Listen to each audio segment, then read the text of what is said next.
बघा मुलांना, आपल्याला नवोदय विद्यालयाचं गणित आपण आज पाहणार आहोत.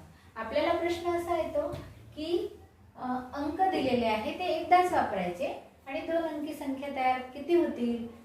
जर 3 वेळा हे अंक आपल्याला एकदाच वापरायचे तर 3 अंकी संख्या किती होतील ते आपण आता एका ट्रिकनं पाहणार आहोत. तर आता आपण बघूया. समजा आता आपल्याला हे 5 आणि 2 दिलेले आहेत अंक आणि याच्यापासून किती अंकी संख्या तयार होईल. सोपं आहे.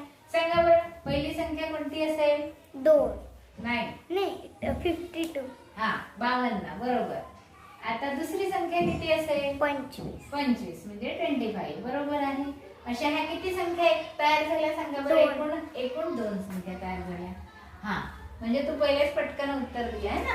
आता आपण पाहणार आहोत की आपल्याला समजा 5, 2 आणि 7 हे 3 अंक दिले.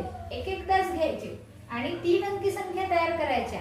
पण त्या एकूण संख्या किती तयार होतील हे आपल्याला पटकन काढता येईल का? तर हो, त्याचं उत्तर अगदी सोपं आहे. काय करायचं? या दोन्ही ह्या 3 ला गुणायचं. काय करायचं?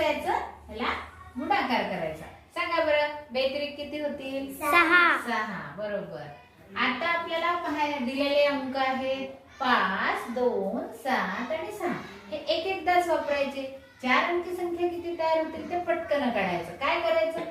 या 6 या 4 ला गुणायचं. सांगा बरं किती होईल गुणाकार? 24 म्हणजे संख्या किती तयार होतील सांगा मला?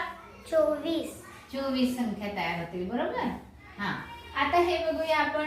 इकडे पहा, 5, 2, 7, 6, 8 असे आपल्याला अंक दिलेले आहेत वेगवेगळे. पण ते एकदाच वापरून आपल्याला 5 अंकी संख्या तयार करायच्या. पण एकूण किती संख्या तयार होतील हे पटकन काढायचं आहे. काय करायचं सांगा बरं? काय करायचं? काय सांगितलं मी? 24 ने 5 ला गुणायचं. बर, मग गुणाकार करा. 24 पंचे किती होतात? 120 बरोबर.